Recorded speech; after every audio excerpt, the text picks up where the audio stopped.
หมดเราก็พิจารณาเขาใจว่าพิจารณาร่างกายแต่เห็นว่าจิตไม่นิ่งเราอยากให้จิตสงบลงไปมากกว่านี้อีกแล้วก็ไม่ทราบจะทำยังไงมีวิธีที่จะทำให้จิตลึกลงไปไม่นะคะเราต้องการให้จิตสงบเราก็ต้องปล่อยวางการพิจารณาก่อนมีแต่ปล่อยวางเรายึดแต่สติกับความรู้ตัวไว้อารมณ์นอกนั้นแม้แต่จะรู้จะเห็นจะมีสิ่งใดเกิดขึ้นเราก็ปล่อยวางเรื่อยไปแล้วเราทำในใจว่าทำที่ละเอียดกว่านี้ยังมีอยู่มากแต่ไม่ใช่เพียงแต่นี้ยังไม่ละเอียดสงบกว่านี้ยังมีอยู่เพราะฉะนั้นเราก็พยายามปล่อยวางจริงๆถ้าเราต้องการให้สงบแต่เราต้องการความรู้เพียงแต่จิตรวมสงบพอสมควรแล้วก็พิจารณาเหมือนกับพูดเมื่อกี้หนึ่งถูกแล้วเพราะจิตพิจารณาจิตละเอียดลงไปกว่านั้นพิจารณาไม่ได้ถ้าให้เกิดปัญญาเราต้องถอยจิตมาให้อยู่ในระหว่างใดระหว่างหนึ่งแล้วพิจารณาแต่จิตละเอียดเข้าไปถึงชั้นละเอียดเราไม่ได้หมายอะไรเราไม่ได้พิจารณาอะไรเข้าไปสงบอย่างละเอียดไม่ได้กำหนดนิมิตเครื่องหมายอะไรใดๆถ้าเรามาพิจารณามันก็ต้องอาศัยอารมณ์ต้องอาศัย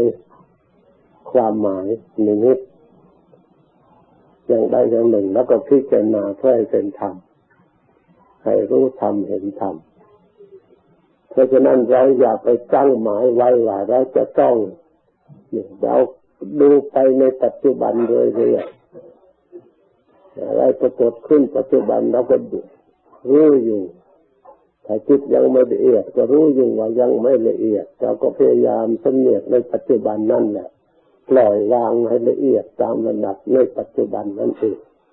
ไม่ต้องคิดไปล่วงหน้าข้างหน้าว่าจะต้องเป็นอย่างนั้นจะต้องเป็นอย่างนี้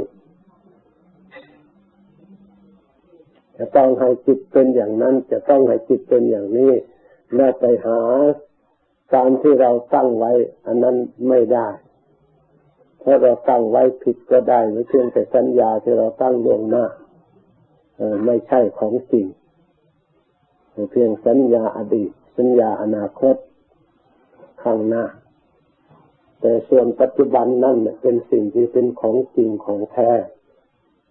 เพราะเราเห็นเพราะเรารู้ในปัจจุบันที่มันเกิดเฉพาะหน้าทุกในปัจจุบันก็ทุกแท้สุขในปัจจุบันก็สุขแท้ส่วนสุขในอนาคตข้างหน้าเป็นแต่เพียงความฝันความคิดความหมายเฉยๆเพราะยังไม่ถึงส่วนความสุขที่ผ่านมาแล้วมันก็หมดไปแล้วเพียงแต่ความจำเฉยๆยังไม่ใช่เป็นของแท้ของแท้จริงคือปัจจุบัน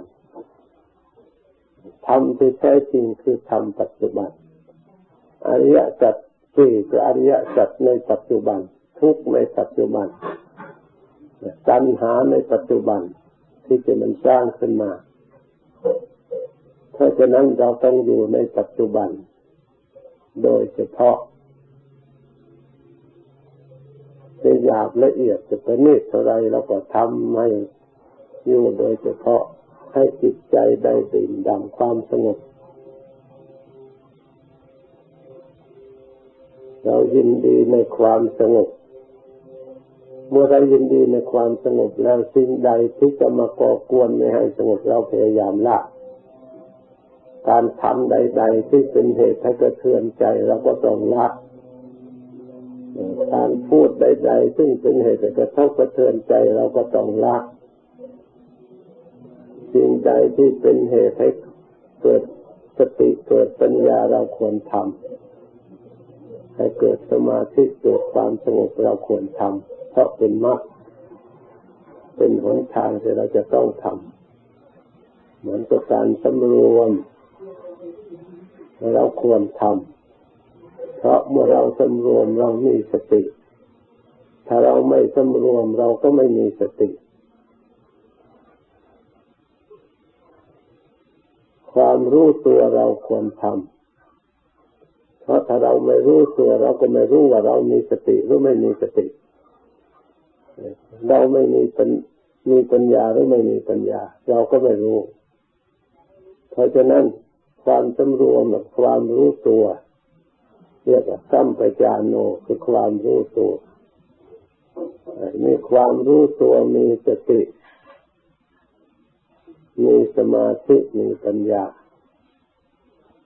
เอาในปัจจุบันถ้าสุขก็สุขเดี๋ยวนี้ถ้าสงบก็สงบเดี๋ยวนี้โดยเฉพาะปัจจุบันการปฏิบัติเพราะปัจจุบันมันมีตลอดเวลาหมดไปแล้วไปถ้าปัจจุบันสุขแล้วอะไรเราจะใช้ทำให้เราทุกข์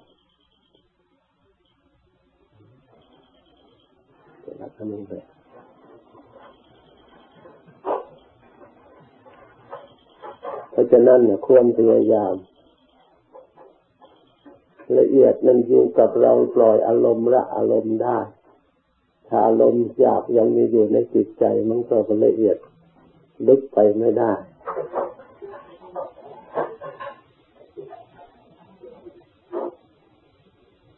เพราะฉะนั้น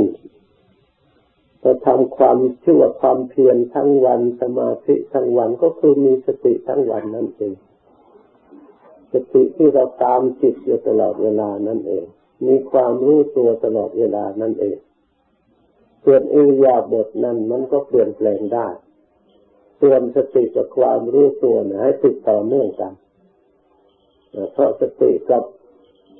ความรู้ตัวนั้นแม้จะยืนแล้วก็รู้ได้เราก็ระลึกได้นั่งเราก็รู้ได้ระลึกได้นอนก็รู้ได้ระลึกได้เว้นไว้แต่หลับถ้าไม่หลับแล้วก็ระลึกต่ออีกรู้ตัวต่ออีกกำหนดต่ออีกคำว่ากำหนดนะคือการไปตั้งเพื่อให้เกิดความรู้ตัวนั่นเองเรียกว่ากำหนดกำหนดคือตั้งกฎเกณฑ์ไว้ว่าเราจะต้องดูตรงนี้เราจะต้องทำอย่างนี้เรียกว่ากำหนดเหมือนเรากำหนดเวลาหรือเรากำหนดอะไรแต่อะไรอย่างนั้นแล้วเราบัญญัติจิตของเราไว้ตั้งไว้กำหนดไว้ให้ปรากฏอยู่ในที่นั้นๆเรียกว่ากำหนดให้มันปรากฏเห็นชัดขึ้นมา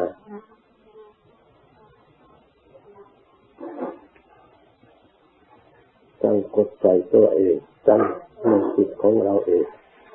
เรียกว่าฝึกจิตถ้าเราปล่อยแล้วก็เราก็ไม่ได้ฝึกแล้วถ้าเราลุกอำนาจเกิดความอยาก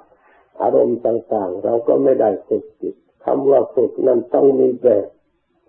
ต้องมีฉบับให้เราฝึกแบบฉบับก็คือธรรมวินัยที่พระพุทธเจ้าวางไว้ในเรื่องศีลเนี่ยเราก็ตั้งอยู่ในข้อนั้นให้ครบให้สมบูรณ์ในเรื่องละเมิดเรียกว่าอบรมเรียกว่าฝึกเราเคยทำอะไรไม่สำรวมไม่ระวังตามใจชอบเราก็มากำหนดตั้งกฎเกณฑ์ไว้ต้องให้กายกับการเคลื่อนไหวทางกายก็อย่าให้มันผิดที่พระพุทธเจ้ากำหนดไว้ตั้งไว้การพูดทางวาจาก็ต้องพูดอยู่ในขอบเขตอย่าให้ล่วงล้ำเขตที่ท่านห้ามคำพูดอันใดที่ท่านห้ามคำพูดอันนั้นไม่พูดบัญญัติไว้ใส่ใจของเราเขียนไว้บันทึกไว้ใส่ใจของเราอย่างนี้เราไม่พูด อย่างนี้หนึ่งอย่างนี้หนึ่งอย่างนี้หนึ่งเราพูดไม่ได้การทำเหมือนกันอย่างนี้หนึ่งอย่างนี้หนึ่งอย่างนี้หนึ่งทำไม่ได้ท่านห้ามนอกนั้นทำได้เรียกว่าศีลคือระเบียบที่เราเอามาฝึกไว้ในใจของเรามันต้องเข้าใจให้เป็นชัดลงไปในการปฏิบัติเพื่อให้รู้ตัวเองว่าผิดหรือถูก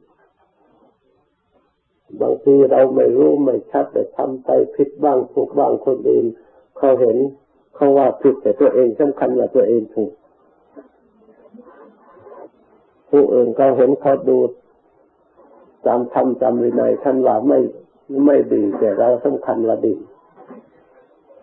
เพราะมันไม่ชัดในใจของเราแต่นึกว่าดีแต่มันไม่ดีตามความจริงเพราะฉะนั้นการปฏิบัติมันจึงสับสนเพราะเราไม่ได้ให้มันชัดในใจของเราอันผิดต้องผิดเราไม่ทำอันถูกต้องถูกตามหลักคำสอนพระพุทธเจ้าเราเอาคำสอนพระพุทธเจ้าเป็นหลักไม่ใช่เอาเราเป็นหลักเอาเราเป็นหลักไม่ได้ถ้าอย่างนั้นเราก็ไม่ต้องมานับถือศาสนาธรรมคำสอนของพระองค์ถ้าเอาเราเป็นหลักเราก็เอาของเราถ้าของเราดีแล้วเราก็ไม่ต้องทำตามพระพุทธเจ้าเพราะเราไม่ดีเพราะเราไม่เชื่อใจของเรานั่นเองเราจึงต้องอาศัยธรรมเราจึงต้องอาศัยวินัยเราจะต้องปฏิบัติตามธรรมเราจะต้องปฏิบัติตามวินัยเราจะต้องเราจะต้องเชื่อฟังเราจะต้องทำตาม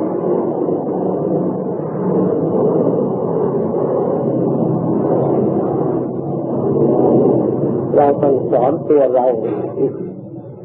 ทีหนึ่งเมื่อเราศึกษารู้หลักว่าผิดก็ถูกแล้วเพียงเรารู้แล้วไม่ใช่ว่าเราทำได้แล้วเพียงแต่เรารู้จำยังไม่ใช่รู้จริงรู้จำจากเขาเขียนมาจากได้ยินได้ฟังมาการรู้จำก็เป็นความรู้ในขั้นหนึ่งแต่ยังไม่ใช่ความรู้ที่บริสุทธิ์เพราะฉะนั้นเมื่อเราจำเอาความจำนั้นมาสอนเราอีกทีหนึ่งเพราะจิตเพียงแต่รู้จำมันยังละไม่ได้มันยังทำไม่ได้เพราะฉะนั้นสิ่งที่เราจำไว้นั่นเราเอามาสอนจิตของเราอีกว่าให้ทำให้ได้ให้ละให้ได้สิ่งไหนควรละก็ต้องพยายามละ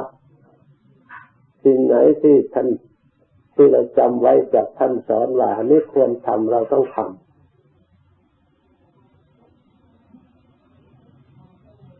แต่ถ้าจิตมันไม่เชื่อฟังมันก็ไปทำสิ่งที่พระพุทธเจ้าสอนให้ละมันไปละสิ่งที่พระพุทธเจ้าสอนให้ทำถ้าทำท่านสอนว่าอันนี้ควรละเราไปทำเสียอันนี้ควรทำเราหลับเฉยไม่ทำเสียนี่เรียกว่าจิตไม่ได้ทำตามไม่ได้อบรมเราไม่ได้เอาคำสอนของพระองค์มาอบรม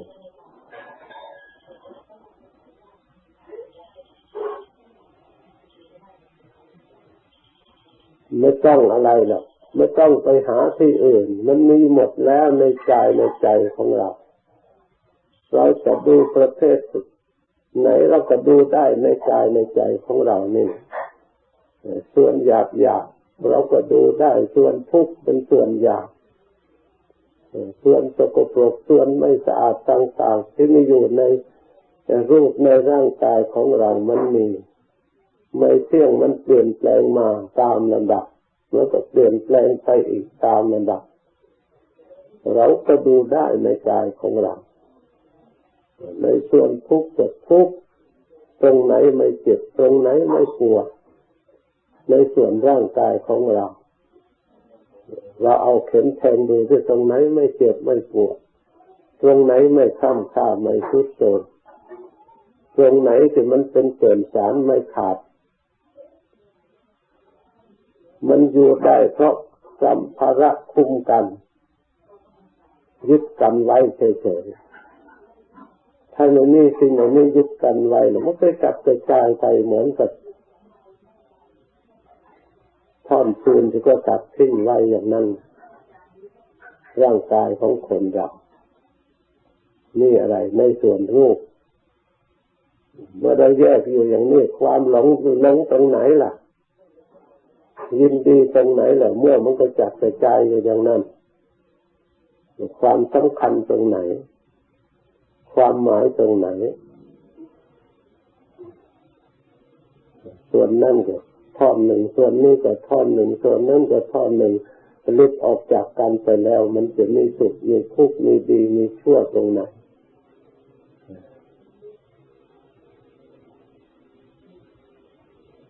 เราก็สร้างภาพนิมิตให้มันเห็นชัดเจนเราเพ่งดูในตัวของเราก็เป็นอย่างนั้นตัวของใครอื่นสัตว์อื่นก็เป็นอย่างนั้นเหมือนกันเมื่อไม่สงสัยในตัวของเราเราก็ไม่สงสัยในตัวของคนอื่นมันก็เป็นสภาพเหมือนกันเราก็ไม่สงสัยในสัตว์อื่นเมื่อเราสงสัยในรูปขันธ์เห็นทุกข์ตามความจริงเราก็ไม่สงสัยในรูปของคนอื่นในขันธ์ของคนอื่นจะเกิดอยู่ในโลกไหนก็ต้องทุกข์อยู่อย่างนี้มันไม่เที่ยงอยู่อย่างนี้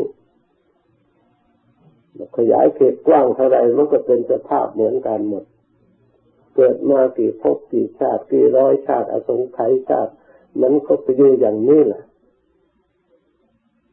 เกิดแก่เจ็บตายเหมือนกันหมด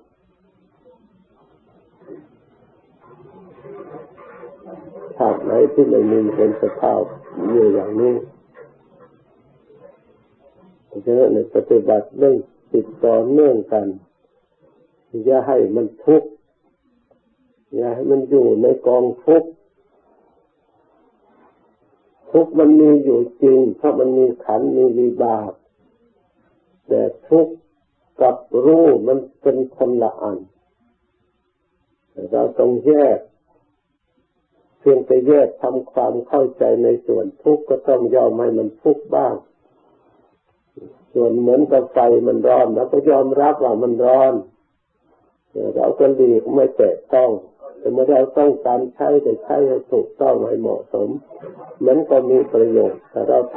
ำไม่เหมาะสมมันก็ไม่ได้ประโยชน์เราใช้ไม่เหมาะสมกับความงมงายมันก็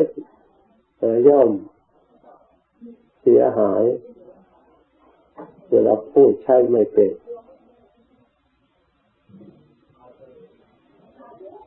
ถ้าเรารู้จักใช้ให้เหมาะสมมันก็เป็นผลเป็นประโยชน์ทำให้เกิดความสุขได้พระพุทธเจ้าพระองค์อาศัยความฉลาดจากสิ่งที่มันโง่นี่นะอาศัยความบริสุทธิ์จากสิ่งที่สกปรกนี่ไม่ใช่อาศัยอันอื่นเมื่อเรารู้ว่าสิ่งนี้ไม่ดีแล้วนั่นน่ะเราจะได้ความดีจากสิ่งที่ไม่ดี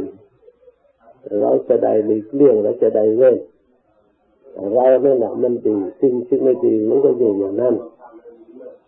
สิ่งที่ไม่เที่ยงก็อยู่อย่างนั้นสิ่งที่ทุกข์ก็อยู่อย่างนั้นแต่เราเป็นผู้รู้มันจะได้ความสุขเราเป็นผู้รู้จะได้ความสะอาดสิ่งสกปรกก็สกปรกอยู่ในสิ่งนั้นมันต้องเข้าใจอย่างนี้อีกมันมีผู้รู้มีสิ่งที่จะรู้สิ่งที่เป็นสิ่งที่รู้ว่ามันเป็น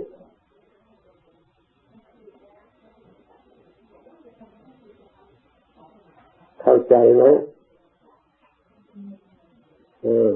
เพราะปัจจุบันนี่ไม่ใช่ว่าเราไปตั้งว่ามันลึกละเอียดแล้วเราก็เดินตามเราตั้งเราไม่ควรตั้งไปไว้ก่อนเราควรดูปัจจุบันท้ายละเอียดก็ละเอียดปัจจุบันที่เราคอยพยายามละจนรวมระวังต่อไปอีกพยายามให้มันว่างต่อไปอีกในปัจจุบันเท่านั้นอย่าไปตั้งไว้กำหนดไว้ก่อนหรือตั้งสัญญาหมายไว้ก่อนไปหมายไว้อนาคตมันผิด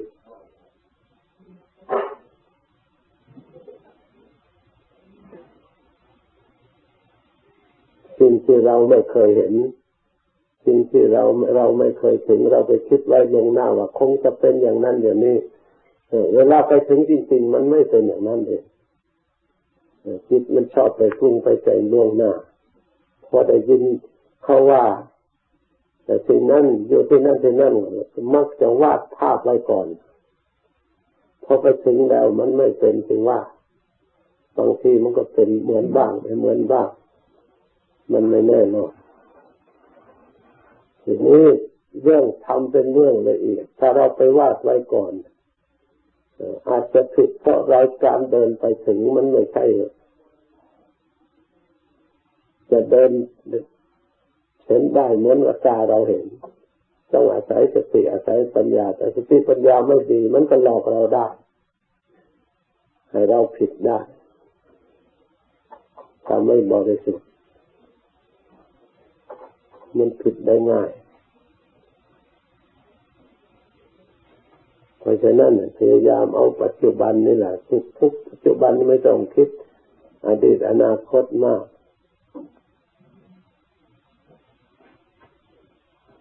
ให้สงบปัจจุบันอยู่เรื่อยไปพอสงบสมควรแล้วมันถ้ามันยังไม่อยากสงบอีกก็ต้องให้ดูกายของเราดูจิตของเรากายของเราก็พยายามที่จะแยกดูอย่างส่วนไหนเป็นส่วนไหนส่วนไหนเพ่งด้วยแยกด้วยดูด้วยทำจิตให้สบายด้วยทำความรู้ตัวด้วยทำความสงบไปในตัวด้วยทำไปมันก็ค่อยวิเวกค่อยสงบค่อยเพลินไปแต่สิ่งที่รู้ก็รู้สิ่งที่รวมมันก็รวมไปในรู้คือนั่นน่ะมันก็เบากายเบาใจไปตามลำดับมีความอิ่มใจมีความกล้าหาญไปตามลำดับ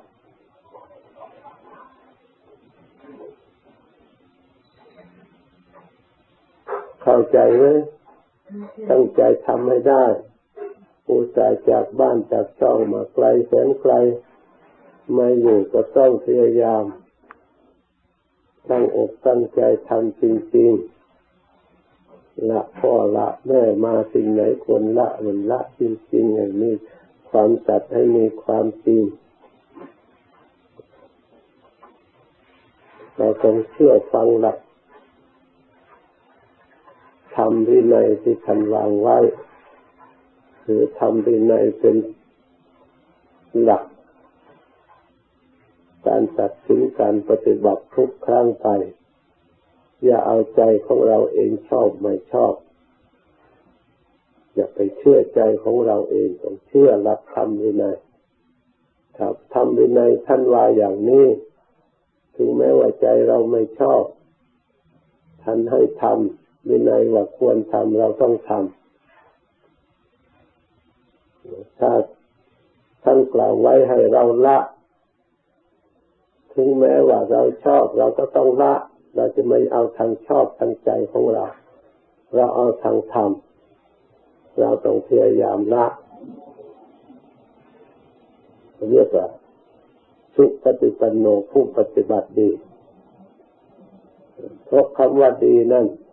สิ่งนี้ดีพระพุทธเจ้าสอนให้ทำเราก็ทำตาม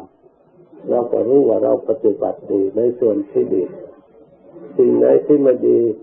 พระพุทธเจ้าสอนให้ละก็ละเราได้ละตามเราได้ทำตามก็เรียกว่าเป็นผู้ดี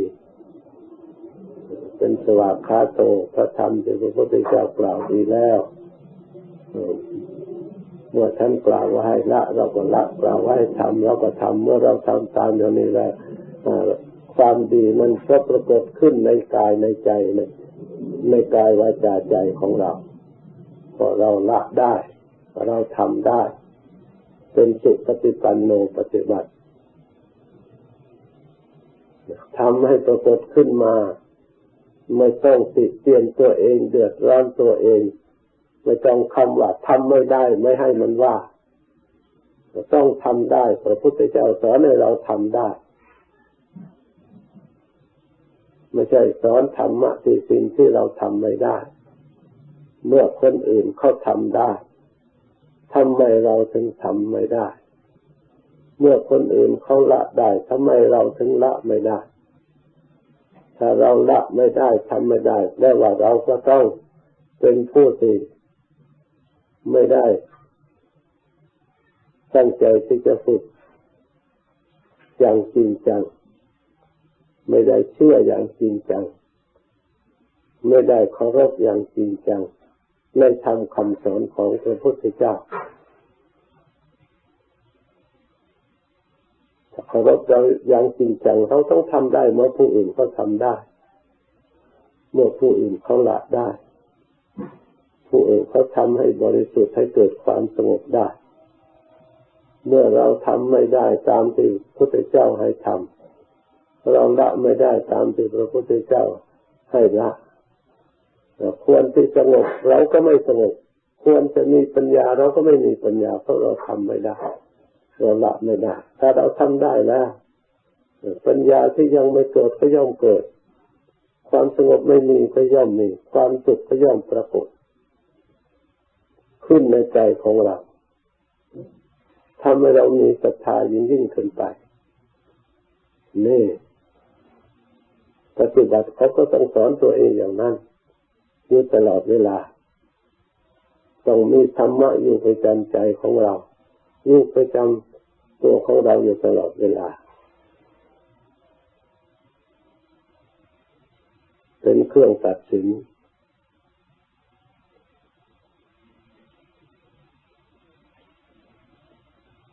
ไม่ต้องไปหาที่ไหนไม่คิดมันสงบมันรู้มันนี่แหละมันคอยชี้ช่องให้รู้ความจริงพอพิจารณาดูแล้วสิท่านบอกไม่ใช่ท่านบอกสิ่งที่ไม่มีไม่ใช่ท่านบอกสิ่งที่เราไม่รู้สิ่งที่เรารู้เราคนรู้คนเห็นรู้ได้ทั้งนั้นศึกษาได้ปฏิบัติได้เพราะฉะนั้นให้ตั้งใจโอกาสที่จะมาปฏิบัติอย่างนี้ไม่ใช่ว่าหาได้ง่ายเมื่อไหร่เมื่อโอกาสมีอย่างนี้เราไม่ทำให้มันถูกต้องศึกษาให้มันได้กำลังศึกษาให้เข้าใจให้มันถูกต้องให้มันเพียงพอเวลาอยู่ห่างจากครูบาอาจารย์ไม่ได้ยินไม่ได้ฟังธรรมคนเดียวก็ทำไม่ถูกเกิดความข้องใจขัดข้องขึ้นมาก็แก้ไขตัวเองไม่ได้เพราะฉะนั้นเมื่ออยู่เฉพาะหน้ามีครูบาอาจารย์อยู่อย่างนี้ก็รีบทำรีบปฏิบัติรีบศึกษา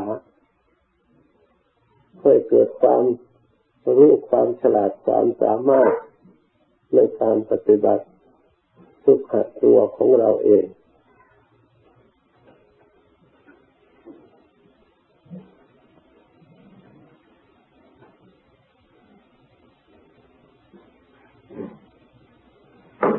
ฉะนั้นทุกคนต้องเพียรพยายามตั้งอกตั้งใจ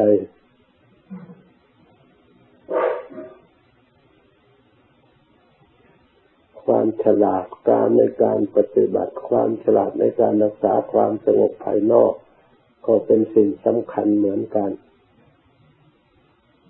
เกี่ยวเนื่องกับสถานที่เกี่ยวเนื่องกับบุคคลเกี่ยวเนื่องกับ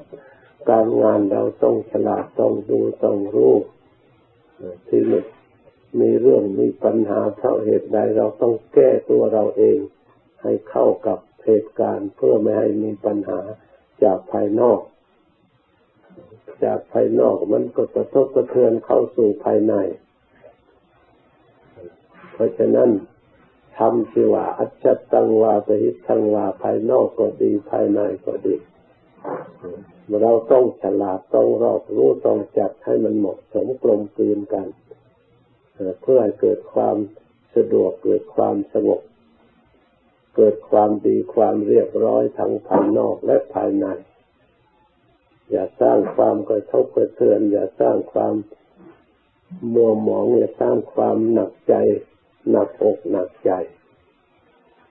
เราต้องแก้ไขต้องพิจารณาปลดเปลื้องสิ่งเหล่านี้ให้มันเข้ากันได้เข้ารูปเข้ารอยได้เข้าใจไหมเข้าใจต้องพยายามถ้าเราจัด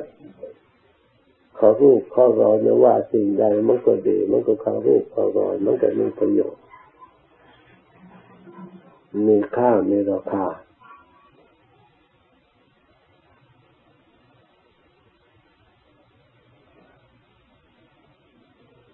สงสัยอะไรอีกไหม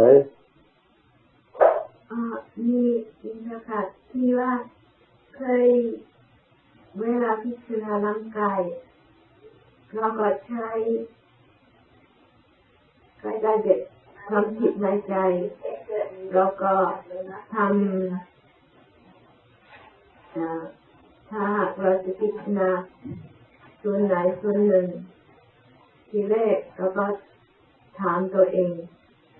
อันนี้สวยไหมหรือไม่สวยแล้วก็ถามตัวเองต่อไปเรื่อยๆมันเที่ยงไหมอย่างนี้เด็กที่นี่ก็เปลี่ยนก็ไม่ได้ใช้คำถามตัวเองที่นี่พยายามให้มันเห็นเองไม่ได้ใช้คำถามอันนี้วิธีไหนดีกว่านะคะหรือใช้ได้ทั้งสองวิธีนะคะเราต้องตรวจดูจิตของเราที่อันไหนมันเห็นชัดกว่าเราเอาอันนั้นมันรู้มันจิตมันสงบกว่ามีสติกว่ามีปัญญากว่ามันละกิเลสได้มากกว่าเราก็เอาอันนั้นใช้ได้ทั้งสองแหละแต่เราก็ต้องเลือกด้วยตัวเอาความจิตใจของเราที่รู้เห็นเนี่ยเป็นหลักถ้าเราพิจารณาอย่างนี้สติดีขึ้นปัญญาดีขึ้นกิเลสมันละได้สงบระงับขึ้นไม่ก่อกวนมันค่อยเบาบางไปหมดไปอันนี้แหละมันใช้ได้การพิจารณาไม่ใช่พิจารณาไปเรื่อยๆต้องเพ่งต้องดูให้มันชัดต้องจิตมันยอมรับจริงๆเหมือนกับเราท่องหนังสือน่ะเราต้องท่องแต่ละคำแต่ละประโยคต้องท่องให้มันได้จริงๆถ้าเราท่องยังไม่ทันได้ไปท่อง